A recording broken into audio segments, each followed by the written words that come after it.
I knew the day was about to go sideways the moment I heard her shriek. 911, there's a gang of dangerous men in my neighbor's backyard. And by gang, she meant me, standing in my own yard, drinking a beer, with three of my closest friends, what our dear HOA president Linda Carver, self-appointed guardian of Maple Ridge Estates, didn't know was that the four aggressive criminals she was breathlessly describing to the dispatcher were all off-duty cops, including me. One minute we were debating whether Die Hard counts as a Christmas movie. The next minute, Linda was trespassing through my gate, pointing at us like she'd uncovered a cartel operation, and dialing 911 with the confidence of someone who had never been wrong in her entire life. By the time the patrol car rolled up, lights flashing across my fence, I realized this wasn't going to be a funny misunderstanding. It was the opening shot of a war I never asked for, one that nearly cost me my career, my reputation, and my peace. Before we dive in, drop a comment with where you're watching from and what time it is there, and if you've ever dealt with a wild HOA neighbor, hit subscribe so you don't miss what happens next. It really had been the perfect Saturday, one of those rare, golden days that feel borrowed from a better life, the kind of day you spend all week daydreaming about but never actually get. The sun was warm but not oppressive. The air smelled like cut grass and charcoal, and for the first time in months, all four of us, me, Tyler, Ramon, and Chris, had synced days off. That alone felt like a miracle. Getting four cops on the same schedule? Nearly impossible. I'd spent years scraping and saving for this house on Maple Ridge Lane, and every time I stepped into the backyard, it felt unreal. The big oak tree casting wide, lazy shadows, the wooden fence enclosing my little sanctuary, a grill that had seen more hot dogs than actual cooking, but it was mine. My first real home after 15 years of cramped apartments and roommates who treated cleaning supplies like mythical artifacts. Chris was already in rare form, cracking jokes between sips of his beer. He was the tech guy, the kind of cop you wanted when someone's laptop held more secrets than a suspect's mouth. Ramon sat back, peeling the label from his bottle like he always did when he was relaxed. Strategic, calm, always analyzing. And then there was Tyler, tall, broad, gym-sculpted, intimidating until you heard him laugh. To strangers he was a tank. To us he was a teddy bear with a bad temper that only appeared when someone truly deserved it. We'd thrown a pile of burgers on the grill, argued about movies, talked trash about each other's terrible aim during last month's qualifications, and joked like we hadn't done in far too long. It was one of those rare moments when I wasn't Officer Reed, I was just Marcus, a guy with a cold beer and good friends. But even during perfect days, there's a moment almost imperceptible when the air shifts, a prickle down the back of your neck, a whisper in the part of your brain trained by years on the job. It's the same instinct that makes you slow your patrol car at 2 a.m. because something feels off in a parking lot. Even if you can't immediately pinpoint what, that instinct quietly tapped me on the shoulder. At first, I brushed it off. A bird, maybe, a neighbor walking by, nothing unusual. But then I saw Ramon narrow his eyes slightly, not enough to alarm anyone else, but enough for me to notice. Tyler and Chris were still arguing loudly about whether the Yankees were washed this season. Oblivious to everything except their own nonsense, I let my gaze drift casually toward the fence line. It was subtle, just a flicker of movement, a sweep of blonde hair dipping below the wooden slats. Someone was watching us. Now, look, I get it, neighbors peek. People are curious. But there's a big difference between glancing out your kitchen window and full-on surveillance mode. I turned back to the guys, deciding not to ruin the vibe. If it was someone being nosy, it wasn't the first time. And if it was someone being rude, well, also not the first time. But the feeling didn't go away. If anything, it got stronger. The breeze carried the faint rustle of leaves overhead. The grill popped softly as grease dripped into the fire. Somewhere down the street, a lawnmower hummed. It was peaceful, familiar, safe, and yet, anyone else feel like we've got eyes on us? I finally murmured. Ramon just nodded once. Yep, that was enough for me. I didn't stand or react dramatically. I didn't want to escalate a situation that might not even exist. But my senses sharpened in that slow, steady way you never really lose after enough years in uniform. Then it happened. The gate latch on the side of my yard rattled. Barely a second later, the gate creaked open. slow but deliberate, and stepping inside my yard like she owned the land beneath her shoes, was the woman I had only glimpsed earlier. She was maybe 5'4", maybe older than she wanted people to know. Bright blonde hair pulled into a bun so tight I was shocked she could blink. A pink velour tracksuit that looked like it had been bought 2 sizes ago but forced into service anyway. And a posture so rigid she resembled a drill sergeant who had lost her whistle but not her authority issues. She planted her feet a good 20 feet away from us, hands on hips, chin up like she was about to issue citations for simply existing incorrectly. The conversation died instantly. 4 grown men, 4 trained police officers, fell silent in our own backyard. I tried to be the responsible adult.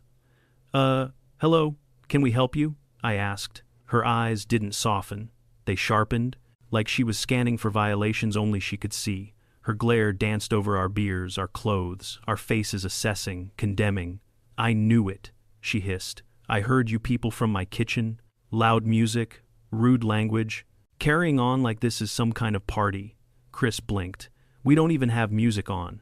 Ramon stepped in with that smooth negotiator voice of his. "Ma'am, we're just talking. It's a quiet afternoon. Nothing illegal happening here." She whipped toward him so fast I thought she might sprain something. "Don't you lie to me," she snapped. "I know what kind of people you are." That one landed heavy. We all felt it. Years on the job teach you to hear the things people don't say, and she wasn't hiding the subtext. Her tone dripped with prejudice, a familiar, ugly kind. Tyler stood so quickly, his chair scraped the patio, his jaw tightened. I raised my hand subtly, signaling him to stay calm. The last thing we needed was to match her energy. "Ma'am," I said, voice steady but firm, "you're on private property, my property. You need to leave." A normal human being would have realized they'd crossed a line. She wasn't a normal human being. "This neighborhood has rules," she barked. "Standards. We don't allow gatherings like this." She waved broadly at us. "The grill, the cooler, the chairs, all of it," Chris muttered. "It's called a barbecue, ma'am. People do it. It's legal." "Wrong move." She spun on him, eyes bulging. "Don't you get smart with me, hoodlum?" That word lit the fuse. Tyler took a step forward. "Hoodlum. You walk into his yard and call us. Ty," I warned quietly. He inhaled sharply and stepped back. Barely. I turned back to her. "This is your last warning. Leave, now." Her expression shifted just for a moment. Something like calculation slid behind her eyes. Then her mouth curled into the smuggest smirk I had ever seen. She reached into her pocket, pulled out her phone, and declared, with triumphant glee, "I'm calling the police. We'll see who's right when they get here." She began pacing across my lawn fake crying into the phone as she told the dispatcher a masterpiece of fiction about aggressive men, threats, and fear for my life. And as the distant wail of sirens drifted toward Maple Ridge Lane, all I could think was, she has no idea who she's messing with. The sirens grew louder, crawling up Maple Ridge Lane like a slow-moving storm, their echo bouncing off the quiet houses that lined the street. There's a strange, almost surreal feeling that settles in your stomach when you hear police responding to a call about you. Even when you know without an ounce of doubt that you've done nothing wrong, training kicks in, your pulse quickens, your body brace. Your mind runs through scenarios. It's instinct, muscle memory forged from years of walking into the unknown. Linda, meanwhile, was giving a performance worthy of a daytime drama award. She paced in frantic little circles, one hand on her chest as she wailed into the phone. "Yes, they're still here. They're staring at me. I'm terrified. Oh, please hurry. I don't feel safe." She kept glancing at us between fake sobs, making sure her imaginary danger was being properly communicated. Tyler was pacing too, but for very different reasons. He muttered under his breath, fists clenched tight enough to crack stone. Chris looked like a man trying to comprehend a glitch in the universe. Ramon was the only one sitting perfectly still, elbows on knees, hands clasped, the way he did when planning 10 moves ahead. "All right," Ramon said quietly. "When they get here, only Marcus talks. That's the rule," Tyler agreed reluctantly, "as long as they're smart enough to actually listen." The sirens cut off, car doors slammed, Linda straightened, wiping imaginary tears from her cheeks, transforming from frantic victim to righteous crusader gearing up for her noble moment. She hurried to the gate just as two police officers entered the backyard. One, a younger recruit, maybe mid-20s, his hand hovering near his holster, the way new officers do when they're trying to project seriousness. The other, older, seasoned, beard flecked with gray, Sergeant Daniel Miller. I recognized him immediately. Not close friends, but close enough. Same precinct building, same training seminars, same citywide briefings. One of those cops you nod to in the hallway. Always calm, always steady. His eyes swept the yard with practiced precision. He saw the grill, the folding chairs, the half-empty cooler, and us four men sitting calmly, not remotely matching the breathless alarm coming from the woman practically shoving herself at him. "What's the situation here, ma'am?" Miller asked. "And oh, did she deliver?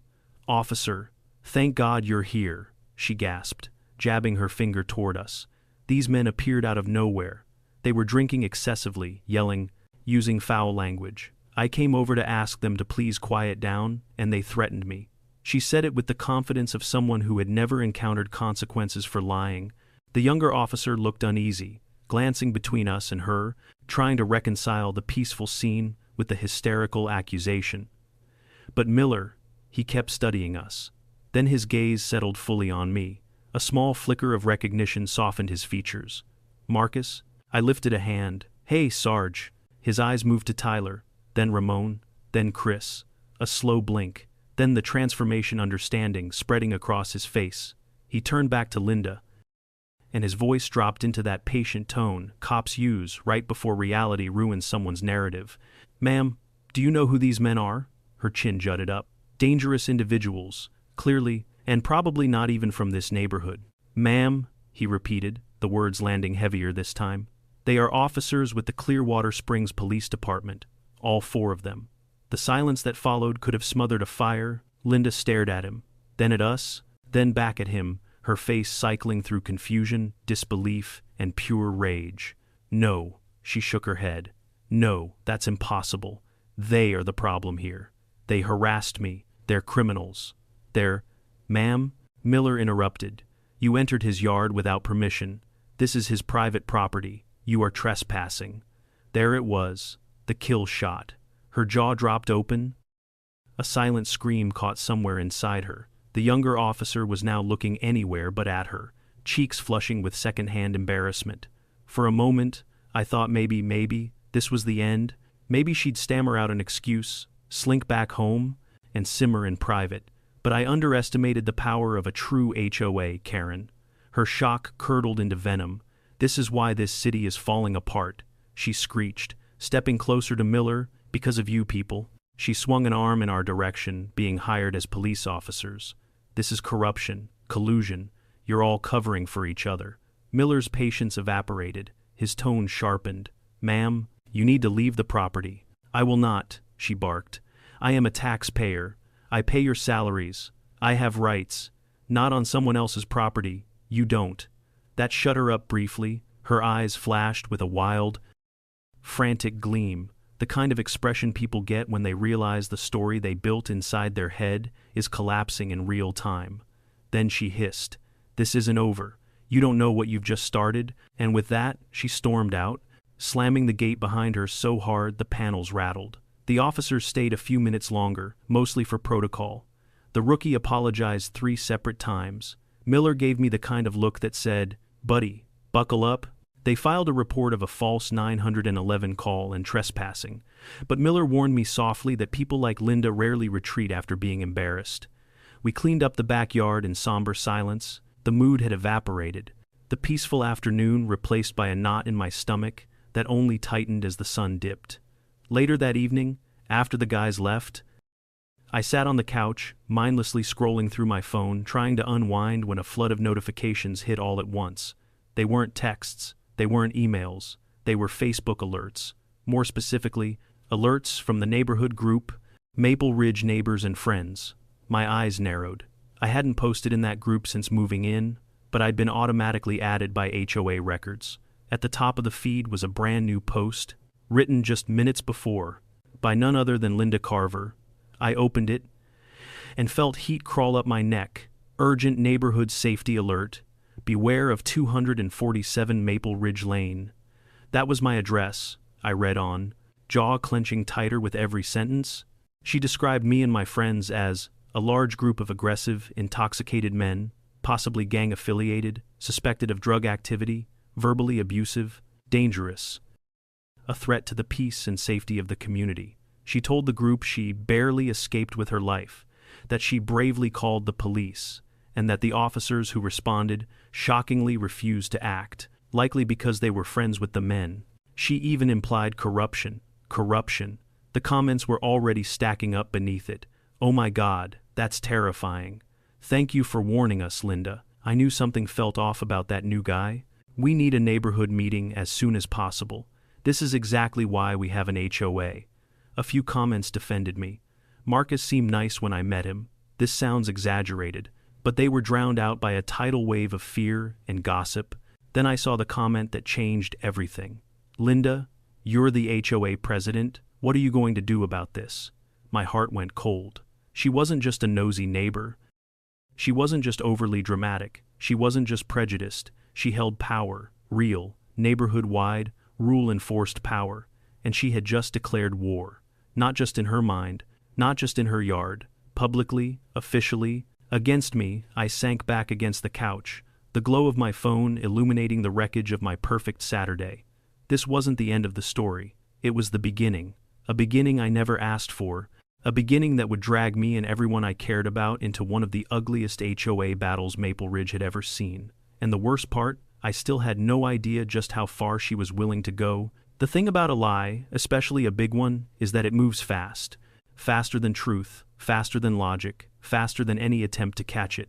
By the next morning, Linda's wild story had already spread through Maple Ridge Estates, like gasoline chasing a spark. I woke up to a dozen new notifications, all from people in the neighborhood group. Some were supportive, most were not.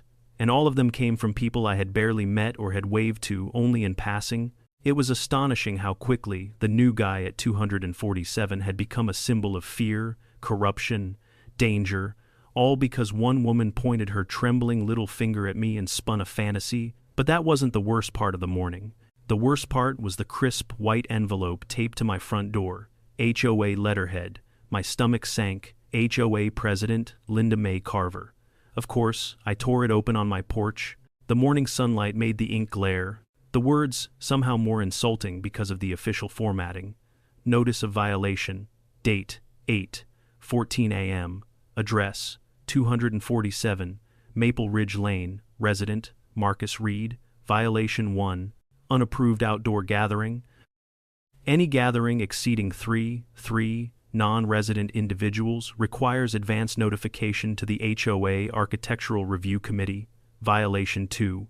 Nuisance noise infraction. A noise complaint has been filed regarding loud, disruptive, or offensive sounds on the evening of date. Violation 3.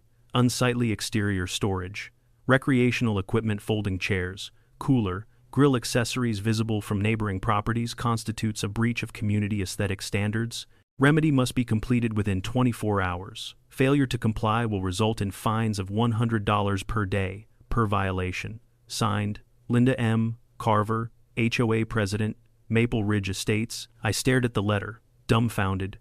It was like she had weaponized every petty rule in the handbook and fired them all at once. A cooler, lawn chairs, a grill. If that counted as recreational equipment, then half the neighborhood should have been fined years ago. But I knew what this was. We all did. Retaliation, punishment, the first shots of a coordinated campaign, and she hid it behind HOA policies so neatly you could almost admire the pettiness. Almost. Before responding, I texted the group chat with the guys. Marcuse. She hit me with violations. 3 of them. Tyler. She did what? Chris. Send pics. I want to frame them. Hang them in a museum labeled Karen Artifacts. Ramon. This isn't random. This is calculated. She's building a paper trail. Ramon was right. He usually was. As the unofficial law brain of our friend group, he understood patterns the rest of us didn't immediately see. And when he came over that afternoon, letter in hand, he sighed the sigh of a man who'd seen too many bureaucratic weapons disguised as neighborly concern.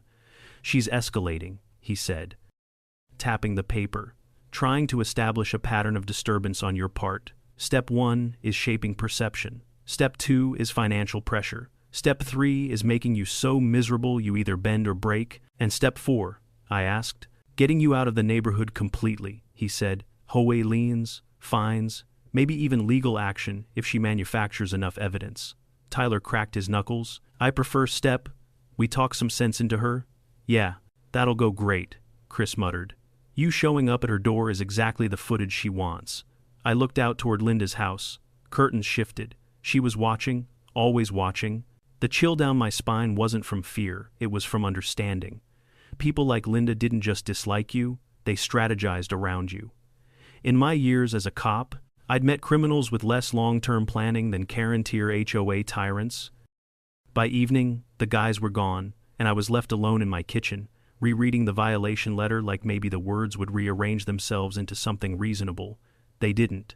Then, my phone buzzed. Group chat again, but instead of jokes or sarcasm, Chris sent a link. Chris, this your neighbor, Marcus. What am I looking at? Chris, public records, property info, HOA filings, social media. Tyler, you're going cyber detective mode, huh? Chris, oh, I'm just getting started. A minute later, he sent another message. Chris, guys, you'll want to sit down for this. When the three of them arrived again that night, Chris already had his laptop open on my dining table, the screen lit with tabs and documents. He rotated the screen toward me. A name glowed at the top, Ethan Carver. Age, 2, 8 deceased. Arrest history. Possession with intent to distribute.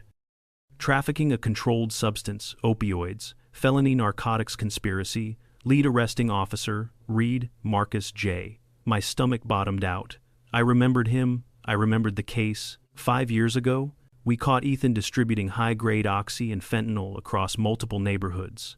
It wasn't a minor infraction. Kids overdosed because of product linked to his supply chain. It had been one of my hardest cases emotionally. But I never forgot the mother. The screaming, the tears, the accusations that the police had framed her, good boy, the courtroom outbursts, the glares like I had personally ripped her world apart. I never connected the face, but now I did. Linda Carver wasn't just a difficult neighbor. She wasn't just an HOA tyrant.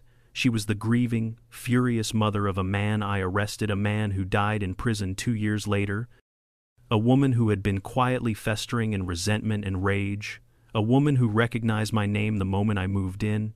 Chris exhaled. She knew exactly who you were, Marcus. She knew from day one. But why now? Tyler asked. Why wait years and then explode over a backyard barbecue? Ramon tapped the table. Because trauma festers, grief mutates, and when a trigger comes like seeing the man she blames for her son's death having a good time, it all erupts. I leaned back, rubbing my temples. Everything made sickening sense. The stare over the fence, the trespassing, the slurs, the 911 call, the Facebook smear campaign, the HOA violations. It wasn't about noise. It wasn't about rules. It wasn't about safety. It was revenge. A quiet, calculated, unhinged vendetta. Tyler slammed his fist into his palm. So what now? We let her do this. Throw your name into the dirt? No. Ramon said firmly. This is harassment, and we're going to document everything. But we need proof, her motive, her methods, any misuse of HOA power. Chris grinned, eyes gleaming. Oh, you'll get proof? I already found some questionable bookkeeping in the HOA budget, and we still haven't checked the security footage. I started. Then my voice trailed off. Because, as if summoned by the very mention of escalation, the backyard motion light flickered on. Then, thunk. A loud metallic crash. Chris bolted to the window first. Marcus, someone's in your yard. I grabbed the flashlight and rushed to the back door. The second I pushed it open, the cold night air hit my face, and I saw him, a figure clothed entirely in black, crouched beside my outdoor AC unit. A crowbar lifted high, and then, crash, metal crumpled, sparks snapped from inside the unit. He struck again, and again. Frenzied, intentional, brutal. What the hey? I shouted, sprinting forward. The figure jerked, panicked, turned toward me, and for one split second, under the dim security light, I saw his eyes, cold, focused, angry. He dropped the crowbar, snatched a can of spray paint from his pocket, and scrawled a giant, dripping word across the siding of my house, PIG. Then he bolted. I lunged, but he was fast vaulting the back fence in a single motion, disappearing into the tree line beyond my property. Tyler cursed violently behind me. Chris scanned the ground with his phone flashlight. Ramon was already dialing 911. I stared at the word on my wall, shaking, not with fear, with fury. This wasn't harassment anymore. This was a felony, a targeted attack, a crime fueled by personal hate. And though I didn't yet know his name, I could feel the truth in my bones. Whoever that man was, he was doing this for her. For Linda. The cruiser lights cast an eerie red-blue glow across my backyard as the officers took photos, measured footprints, and documented every twisted piece of the shattered AC unit. The vandal had hit it so hard that the metal casing looked like crushed foil. Refrigerant hissed from a ruptured line, drifting into the cold night air in a thin, ghostly cloud. I stared at the damage, jaw tight, hands balled so hard my knuckles ached. The responding officers, Patrolman, Jacobs, and Nguyen, worked the scene carefully. Jacobs walked the perimeter with his flashlight, sweeping the fence line for signs of forced entry or a trail to follow. Nguyen crouched beside the footprint Chris had discovered, shining a tactical light directly onto the soft patch of earth. "This is a good print," Nguyen murmured. "Deep heel, ridged toe pattern, probably a tactical boot. Size 11, maybe 12. Chris shot me a look, called it. He wasn't bragging, he was processing. When you're a cyber specialist, every clue becomes part of a larger system in your mind, a pattern waiting to be solved. Tyler paced in wide arcs behind us, muttering curse after curse at a volume that would have broken HOA noise ordinances 100 times over. Ramon stood with his arms folded, his face carved with calm, strategic fury. He wasn't the yelling type. His anger was colder, more dangerous, the kind that solved problems with precision. Jacobs straightened and approached me. "We're classifying this as felony vandalism. Damage to the AC unit alone is over $1,000, plus graffiti and trespassing. We'll need you to file a full statement." "I'll come in," I said, "tonight." Jacobs shook his head. "Let's schedule tomorrow morning. You're too close to this. We want a clear, calm account on the record." I wasn't calm now, and we all knew it. As the officers wrapped up, I glanced again at the word painted across my siding, PIG. Thick red strokes, hasty letters, a message meant to wound. "You didn't do this," Ramon said quietly beside me. "Someone did it for her." "Yeah," I replied, voice low. "I know." We finished giving our statements. Jacobs asked if I had any idea who might have a motive. I hesitated. Protocol demanded honesty, but I had no proof yet linking Linda or anyone else. "Not yet," I answered. "But we'll find out." Jacobs left me with a firm pat on the shoulder. "Keep your porch lights on, install cameras if you haven't already, and Marcus, call us if anything else happens, even something small." I nodded. But deep down, I knew the small things had already happened. This was something else entirely. When the cruisers pulled away, the neighborhood felt too quiet, too still. Street lamps hummed faintly. The breeze rustled the leaves overhead, and somewhere across the fence line, Linda's curtains twitched ever so slightly. She was watching again, and I finally let myself feel the weight of it. This wasn't a misunderstanding. It wasn't a neighborhood dispute. It wasn't an overzealous HOA president. It was a woman with a grudge, and now, an accomplice. Tyler stalked back into the yard. "We should go over there," he said. "Right now, knock on her door and end this." Ramon shot him a look. "With what evidence? You want to hand her more accusations to throw at Marcus?" Tyler's jaw flexed. He hated being logical sometimes. Chris was already crouched beside the footprint again. "We need to figure out who this guy is. Tactical boots, bigger build, athletic." He vaulted that fence like nothing. I crouched next to him. "Anything distinctive?" "Yeah," he said, angling his phone. "Look here, tiny wedge missing on the outer heel. That's not factory. It's wear and tear. And this ridge pattern here, that's a Delta Force Series 3 boot." "You're sure?" Ramon asked. Chris didn't even look up. "I'm certain." I exhaled slowly. "So we're looking for someone local, probably ex-military or private security." "Maybe both," Chris replied. "And because Linda's all about image, she's not the type to hang out with random street punks. She'd find someone she thinks is strong, professional, Tyler snorted. Professional? He tagged your house with spray paint. Professionally angry? Then, don't joke about this, Tyler snapped. Chris shut up instantly. We all fell silent for a few seconds, listening to the hum of the damaged AC unit sputtering its last breath. Finally, Ramon spoke. She's escalating too fast. That means she's triggered. Something about last night set her off. The 911 call humiliated her. Having Sergeant Miller correct her humiliated her even more, and posting that Facebook smear campaign probably gave her a rush of control. And control is her whole personality, Tyler muttered. Exactly. But here's the key, Ramon continued. She didn't expect the police to recognize you. She didn't expect her story to fall apart, so she had to regain ground. How?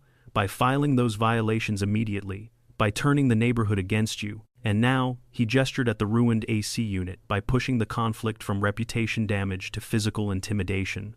It was meant to scare me, I said. It was meant to scare you into leaving, Ramon corrected. Or reacting, something she can use. Chris stood. And whoever did this, he's not random. Someone hired or encouraged him, someone who hates cops, someone with a connection to Ethan Carver. My stomach twisted. Donnie Hughes. The name came out before I even realized I'd said it. Chris blinked. Who's that? In Ethan's arrest record, I recalled. He had an associate, arrested with him, served 3 years, released early for cooperation. And what happened to him afterward? Ramon asked. I don't know, I admitted, but I remember Ethan yelling in court that Donnie betrayed him. Maybe Donnie blames me too. Maybe he blames everyone. Tyler cracked his neck. Where does he live? We'll check, Chris said, already typing furiously on his laptop. Give me 10 minutes. But I couldn't shake the feeling, the eyes I saw when the vandal turned. They weren't unfamiliar. They had that same furious, wounded look Ethan had in the courtroom. If Ethan had a friend still carrying that torch of resentment, it made sense. Too much sense. As Chris worked, I stepped away from the group, pacing the yard and staring at the damage. Cold autumn air wrapped around me like a warning. Somewhere, a dog barked. A car door slammed across the street. Normal sounds, but they all felt different now. My home no longer felt like a sanctuary. It felt like a battlefield. Tyler approached slowly. You all right? No, I answered honestly. Not even close. We've got your back. You know that. I do, I said. But this isn't about proving myself innocent anymore. This is about stopping whatever she's trying to build. She's unraveling, Tyler replied. People like her don't think straight when they're losing control. She's not just losing control, I murmured, staring at the word on my wall. She's trying to take mine. Before Tyler could respond, Chris called out from the porch. Got something. We hurried over, circling around him as he turned the laptop. Photos, social media posts, employment records.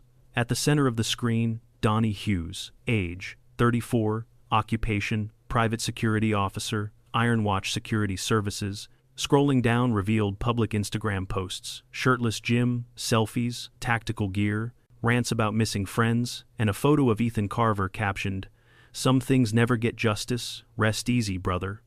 Another post, I don't forget the ones responsible, not ever, and then the most telling one of all, a selfie taken at a gun range, the caption, Keeping skills sharp, can't trust anyone but yourself these days. Tyler exhaled through his nose. That's our guy. Ramon nodded. It fits, boot size. Tactical background, motive. But we need direct evidence linking him to Linda. And, to the attack tonight, I added. We'll get it, Chris said confidently. But we need a plan that's airtight, something that exposes both of them. Tyler cracked his knuckles again. Or, we just handle this the old-fashioned way. No, I said firmly. No intimidation, no confrontation. That's what she wants. She wants a reaction, Ramon confirmed. Something she can twist into a threat or an attack. Something to weaponize. So, what do we do? Tyler asked. I inhaled deeply, letting the night air burn my lungs before speaking. We flip the script, I said. We stop reacting, we gather evidence, and we prove beyond any doubt that she's behind everything. And, how do you want to do that? Chris asked. I turned toward the house, toward the shattered AC unit, the graffiti, the violated sense of safety crawling under my skin. We bait them, I said quietly. All three men looked at me. Ramon's brows lowered. Chris nodded slowly. Tyler smiled a sharp, dangerous smile. Finally, Ramon asked, "What do you have in mind?" I glanced back toward Linda's house, her windows lit behind those ever-watchful curtains. "She's obsessed with control," I said. "So, we make her believe she's losing it, and we let her and Donnie reveal everything themselves. Because people like Linda always keep talking, and people like Donnie always slip, we just had to make sure we were listening." We spent the next morning buried in notes, digital files, and cups of terrible gas station coffee, the kind that tastes like burnt rubber but keeps you awake long enough to make questionable decisions. Chris had barely slept. His eyes were red, his hair a mess, but his brain was firing on all cylinders. He spread spreadsheets and printouts across my dining table like a detective in a crime thriller, strings and pins only missing because he preferred software. Tyler sat with his arms crossed, watching the screens with restless energy. Ramon leaned against the kitchen counter, calmly flipping through the HOA covenant booklet that might as well have been written in ancient Sanskrit. Meanwhile, I paced. The vandalism, the graffiti, the look in Linda's eyes when she smiled through my window, it all tightened inside my chest like a vice. I wasn't just dealing with a petty neighbor anymore.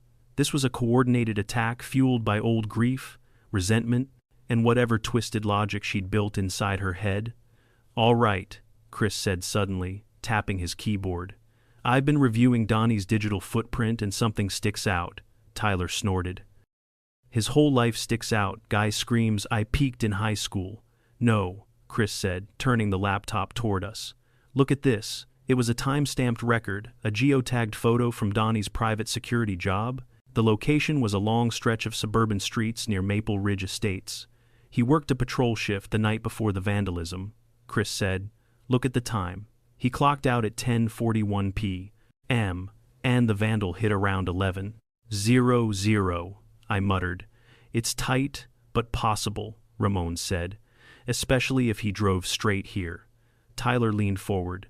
"What else you got?" Chris flipped to a different tab. "Phone activity logs, obtained through methods I didn't ask about because plausible deniability is a beautiful thing. This is weird," he said. "Between 8 p.m. and midnight, Donnie made one call." "To who?" I asked. Chris clicked. A single name appeared. "Linda Carver." Tyler let out a low whistle. "Well, there's your smoking gun." "Not enough," Ramon said immediately. "A phone call could mean anything. She could claim it was about neighborhood safety, or asking about security options, or some mundane crap." He was right. We needed something undeniable, something even Linda couldn't lie around. Which brought us back to the plan. "To bait them," Chris said. "We need to make Linda think she's losing control of the narrative, that the police are taking your side, that you're gathering evidence, and that her slander's falling apart. And then she panics." "I finished, and makes mistakes," Ramon said. "And calls Donnie," Tyler added with a grin. "To whine, or scream, or confess, that's the goal," Chris agreed. "If she reaches out to him again, we catch it." I took a long breath. "So, how do we get her to reach out?" Tyler grinned. "We poke the dragon." That afternoon, I showered, put on clean clothes, and walked out onto my porch with a folder in my hand. It wasn't real, just blank printer paper, but it looked official enough. And more importantly, Linda was watching. She always was. Her curtain shifted. She froze behind the glass like a startled owl. I met her gaze, didn't smile, didn't wave, just walked to my car, slid the folder onto the passenger seat, and drove away. I didn't need to go far. I just circled the neighborhood, let people see me driving, then parked at the police station for 20 minutes. When I came back, Linda's curtains fluttered again. Good. Poking the dragon had begun. Inside, Chris monitored everything remotely. "She logged into Facebook twice since you left," he said. "Made 2 draft posts but didn't publish. Her heart rate is spiking." "Her heart rate?" Tyler frowned. Chris stuck out his chin proudly. "She uses a cheap off-brand smartwatch. The app syncs to her tablet, and her tablet—" Yeah, we know," Tyler grumbled. "You hacked it? Don't say it, don't imply it, don't acknowledge it," I warned. "Right," Chris said. "I analyzed it." We all snorted. After sunset, we launched Phase 2. I walked straight to Linda's house, not onto her property, not past her walkway, just the sidewalk. Well within the law, and well within her view, she stood at her door before I even knocked, filming me on her phone. "What do you want?" she snapped. "Just to let you know," I said in my calmest voice. "The investigation into last night is progressing faster than you probably expected." Her nostrils flared. "I have no idea what you're talking about." "Of course," I said with a polite nod, "but I thought you should hear this directly. The officers have a strong lead, and they're following it hard." Her eyes twitched. What lead?" "We'll talk more at the HOA meeting," I said. "It might be the last chance for you to tell the truth before other people tell it for you." Her jaw dropped. She stuttered. I have nothing to hide." "Then you'll be fine," I replied. "Have a wonderful night." As I walked away, I could feel her panic rising like heat from asphalt. The moment I stepped through my front door, Chris shouted from the living room, "She's moving, tablets active." We gathered around the laptop. At first, only the faint sounds of her house clinking dishes, muttering, pacing, then typing, fast, frantic typing, then a familiar sound, the call screen connecting. A man answered, rough, irritated. "Why are you calling me, Donnie?" Linda's voice came through sharp and breathless. "We have a problem?" "We've had a problem," Donnie growled. "Your little cop neighbor. He knows," she hissed. "He came to my door. He looked at me like he had proof. You told me he couldn't prove anything. He's bluffing, or maybe he has something. He went to the police station today. He's trying to pin the whole thing on me, and you." There was a long silence.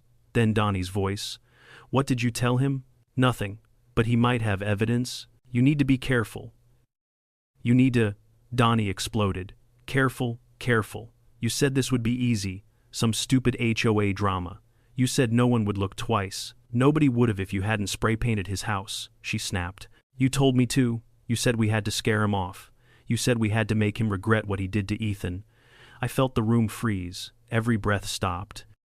And then Donnie said the words that sealed both their fates. "I smashed his AC unit because you paid me to. I did exactly what you wanted. If I go down, you're going down with me." Silence. Her voice came out tiny. "Don't say that. Don't." "I mean it," Donnie snarled. "I kept my promise for Ethan, but I'm not taking the fall for you. Not again." The call ended. The room was dead silent. Then Chris leaned back slowly and whispered, "We got them." That night, none of us slept. Not because we were afraid, but because we were ready. The HOA meeting was the next day, and for the first time since this nightmare began, I felt like I could breathe. Tomorrow, everything changed. Tomorrow, she finally faced the truth. Tomorrow, the entire neighborhood would hear exactly who their HOA president really was. The next 24 hours felt both impossibly long and terrifyingly short. Every minute ticked by with the same heavy tension you feel right before a major raid, the sense that something enormous was about to break, one way or another. But this time, it wasn't a criminal hideout, it wasn't an armed standoff, it was a beige community clubhouse with a coffee table, folding chairs, and a projector that never worked. Honestly, part of me preferred the armed standoff. By late afternoon, neighbors began trickling toward the clubhouse in small, murmuring groups. Some were dressed casually, others in stiff, HOA meeting formality khakis, tucked shirts, clipboards. The older residents shuffled in with the weary expressions of people who had endured decades of suburban politics. Younger couples looked curious, uneasy, like they sensed tonight wasn't going to be routine. And it wasn't. Not tonight, not after everything. Chris, Tyler, and Ramon arrived with me, forming a wall of calm, silent support. We entered the clubhouse quietly, taking seats in the back row. Even from here, I could see the tension in the room, heads turning, whispers forming, people nudging each other as they recognized me. The dangerous man from 124 Willowcrest Lane, the gang leader, the drug dealer impersonating a cop. Linda had painted me as a monster, and some had believed her. But tonight, they would finally hear the truth. At the front of the room, behind a cheap fold-out table, sat the HOA board, an elderly treasurer who looked like he wanted to melt into the carpet, a middle-aged secretary pretending to shuffle papers meaningfully, and in the center, Linda Carver. Her hair was pulled back so tight I could see the strain in her forehead. She wore a floral blouse and a pearl necklace, trying to project authority and dignity, but her hands trembled when she lifted her water bottle. Her eyes kept darting around the room, first at me, then at the door, then at the stack of HOA documents in front of her. She was unraveling, and she knew it. At precisely 6:00 p.m., she tapped her clipboard with a pen. "Let's begin," she said, her voice strained but clipped, like she was forcing confidence through tight teeth. "Welcome, everyone, to the Maple Ridge Estates quarterly meeting." Her voice quivered slightly at the edges. I could tell she hadn't slept. Neither had I. She went through the usual formalities: first attendance, reading last month's minutes, a brief summary of maintenance expenses. Normally, this would have taken 20 minutes with neighbors chiming in about weeds or trash, pickup or mailbox paint colors. But tonight, the room was silent. Everyone was waiting. Everyone knew why they were here, finally. She cleared her throat and said, "If there is no further old business, we can move on to new." "Actually," a voice said. It was Ramon, calm, firm, unshakable. The room turned. Linda stiffened. "New business will only be addressed after—" "No," Ramon said. "This needs to be addressed now." Mike, who had joined us quietly and now stepped forward, walked to the aisle and faced the board. Chris opened his laptop, resting it on his knees. Tyler leaned back, crossing his arms like he was settling in for a show. "Mrs. Carver," Mike said, his voice strong and steady, "we need to discuss the conduct of the HOA president." A ripple of murmurs echoed across the room. Linda's face drained of color. "Excuse me." "You heard me," Mike replied. "Your behavior regarding a certain resident has come under serious scrutiny." "Are you referring?" Linda snapped. "To the violent criminal who has been threatening me? Yes, we absolutely need to discuss." "Stop," Mike said sharply. The room froze. Linda blinked rapidly. I beg your pardon." "No," Mike said. "You don't get to spin this anymore." He looked at the audience. "My name is Michael Carter. I'm an attorney, and I am here representing Marcus Hale, your neighbor at 124 Willowcrest."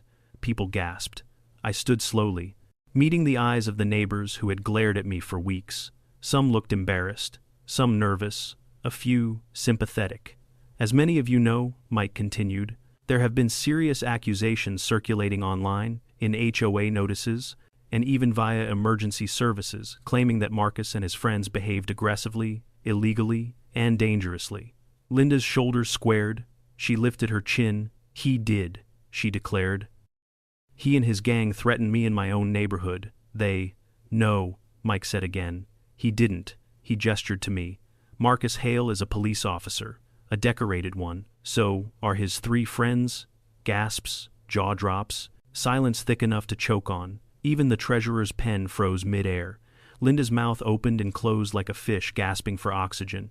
Mike stepped closer to the board table, dropping a stack of papers onto it. "This," he said, "is the official record of the false 911 call Mrs. Carver made, in which she knowingly reported fabricated claims." "That's a lie!" Linda shrieked. He threatened me. Did he?" Mike asked. "Or did you trespass onto his property?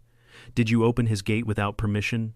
Did you accuse 4 off-duty officers of being criminals because they were simply talking in the backyard?" The murmurs grew louder. Neighbors were looking at her differently now. She felt it. Her face flushed red, then white, then an ugly shade of purple. I was protecting the neighborhood," she insisted. "Someone had to. And what about this?" Mike lifted another sheet. "A series of HOA violation letters issued without basis. Harassment disguised as policy enforcement." "That was my duty," she snapped. "And this?" he asked, pulling out another paper. "Public posts on Facebook accusing Marcus of being a gang member, a drug dealer, and a threat to children." She clenched her jaw. Sweat beaded at her temples. "You have no proof." "I do," Mike replied calmly. "And so does everyone here. You posted it publicly." The room buzzed again, but Mike wasn't done. "Now," he said, lowering his voice, "let's address the part you hoped would never come to light." Chris tapped a button on his keyboard. A speaker on his lap emitted a soft crackle. Linda froze. "Don't," she whispered, but it was already too late. Donnie's voice filled the room. "I smashed his AC unit because you paid me to." Someone gasped so loudly the entire room jolted. On the recording, Linda's frantic voice replied, "You said we had to scare him off. You said we had to make him regret what he did to Ethan." Another gasp. Someone whispered, "Oh my God." Donnie again. "If I go down, "You're going down with me." The recording ended. Silence. A deep, devastating silence. Then Linda collapsed back into her chair, shaking her head violently. "No, no, you tricked me. You manipulated. This is taken out of context. He's lying. You don't understand, But no one listened. The spell she'd cast over this neighborhood shattered, and the truth poured out like sunlight through broken glass. Ramon stepped forward. "Mrs. Carver, you conspired with a known associate of your late son to attack a police officer. You abused your authority as HOA president.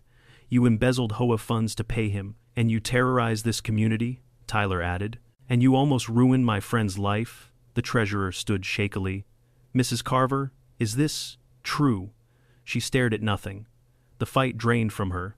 Her hands trembled as she tried to speak, but no words came out, only hushed, incoherent panic. And that was the moment Detective Henderson stepped forward. He hadn't said a word until now. "Mrs. Carver," he said gently, "I need you to come with me." Her head snapped up. No. "Please, this is all a mistake. I only wanted," but he guided her toward the door. Uniformed officers entered quietly from outside. Linda's neighbors turned away from her as she passed, some in disgust, some in pity, many in stunned disbelief. She didn't leave the clubhouse as an HOA president. She left as a criminal, a broken, defeated one. As the doors closed behind her, the entire room exhaled, some in relief, some in shock. I remained still, not triumphant, not smug, just tired. Finally, the treasurer cleared his throat. "Mr. Hale, on behalf of the neighborhood, we're so sorry." I nodded, emotion tightening my throat. "It's okay, truly, but let's fix things from here." And for the first time since this whole nightmare began, people nodded back. Not in fear, not in suspicion, but in understanding. The war was over, and the truth had finally won. The clubhouse emptied out slowly, the way people file out of a church after a shocking sermon, quiet, uneasy, humbled. Neighbors avoided eye contact at first, not out of hostility this time, but out of embarrassment. Some walked in pairs, whispering to each other in tones too soft to make out.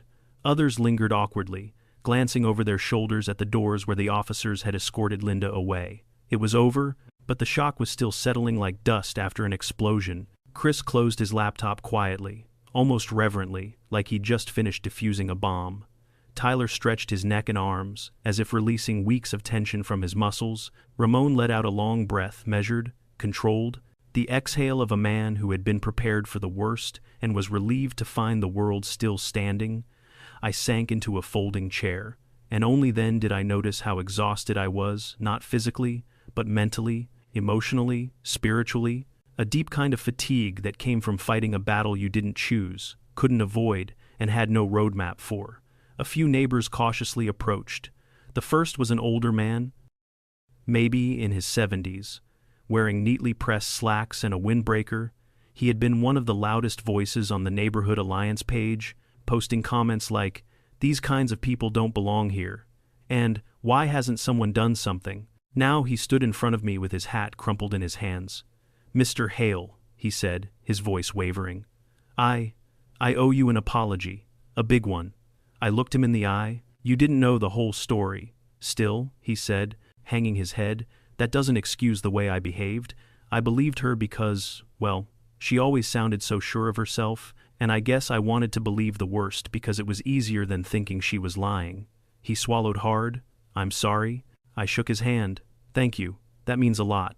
A small crowd gathered after him. Neighbors who had avoided me for weeks looked at me with suspicion, crossed the street when I walked by. One by one, they apologized, offered sympathetic words, asked if there was anything they could do. The shift was overwhelming. It didn't erase the past, but it did something else. It restored something I didn't even realize I'd lost: trust. By the time the crowd dispersed, the clubhouse was nearly empty, save for the board members who remained behind, shell-shocked, ashamed, and suddenly responsible for a community without its tyrant at the helm. Chris nudged me. "Well," he said with a crooked grin, "that was one hell of a PowerPoint presentation." Tyler barked a laugh. Ramon smirked. I chuckled, shaking my head. Only my friends could turn the darkest weeks of my life into something we could eventually laugh about. We walked out of the clubhouse together, stepping into the cool night air. The sky was a deep, rich navy, stars sharp and bright overhead. It felt like the first time I'd really looked at the sky in weeks. Feels lighter, Ramon said quietly. It does, I agreed.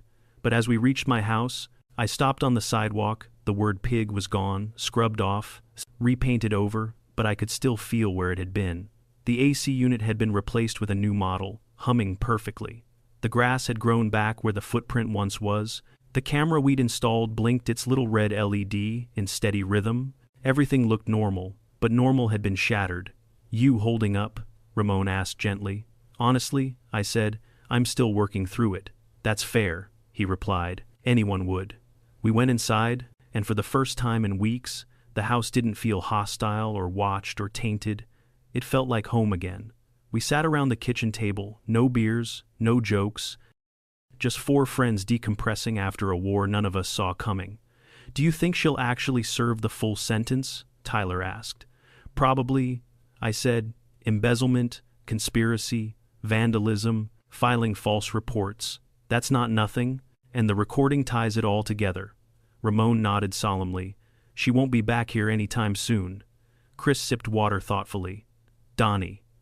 He cut a deal, I said. Named her as the mastermind. He'll get reduced time. Coward, Tyler muttered. Desperate, Ramon corrected. Cowards run. Desperate men cling to the sinking ship and hope someone else drowns first. That was exactly what Donnie had done. And Linda had sunk herself. Eventually, the conversation slowed. Fatigue settled over us like a blanket. The adrenaline had finally burned off. We said our goodnights one by one. When the door closed behind the last of them, I stood alone in my living room. Silence, stillness, peace. It felt fragile, but real. The following weeks passed with an ease I couldn't have imagined before. The HOA board held emergency elections. A new president, a quiet, soft-spoken retired schoolteacher named Eleanor, took over. She personally came to my house with homemade cookies and a written apology signed by every board member. The smear posts vanished from the neighborhood page, replaced by messages of support, community cleanup announcements, and more than one neighbor asking whether the police department was hiring because we could use more good officers around here. Kids played street hockey again, dogs barked at squirrels, people waved when I drove by. It felt like waking up from a nightmare and rediscovering the world was safe. Not perfect, but safe. My career recovered, too. The internal affairs complaint was dismissed with prejudice, meaning permanently, unequivocally, and with a clear record showing her accusations were fabricated. My captain shook my hand and told me the department stood behind me. I even got an unofficial apology from the rookie officer who'd shown up that first day. Hand hovering near his sidearm, he said he'd learned more from this incident than he could have from a year of academy lectures. Life moved forward. So did I. A month after the HOA meeting, my friends came over again. Same chairs, same grill, same cooler, and yet everything was different. When we sat down this time, no one checked the fences. No one tensed at distant sirens. No one worried about being filmed through curtains. We just breathed, talked, laughed, lived. At sunset, the sky burned orange and violet across the horizon. I leaned back, beer in hand, and looked at the 3 men who had stood beside me through hell. Feels good to have the backyard back, Tyler said, eyes half closed in the fading light. Feels like we earned it, Chris replied. We did, Ramon said simply. I nodded. We sat there until the stars were bright, the grill cold, and the air filled with the soothing hum of night insects. And as I looked around at my reclaimed sanctuary, I understood something important. Peace isn't the absence of conflict. Peace is knowing you have the right people beside you when conflict comes. Darkness will always exist, but so will the light we choose to bring into it. And that night, with my brothers beside me and the soft glow of porch lights around us, I felt the light again. I felt whole. If there's one thing this entire ordeal taught me, it's this. Your peace is sacred, and there will always be people who try to take it from you. Sometimes out of fear, sometimes out of ignorance, and sometimes, like Linda, out of bitterness so deep it becomes poison. But you don't have to fight those battles alone. Stand with people who ground you, who protect you, who tell you the truth, even when it's hard. Because the right friends aren't just company, they're armor.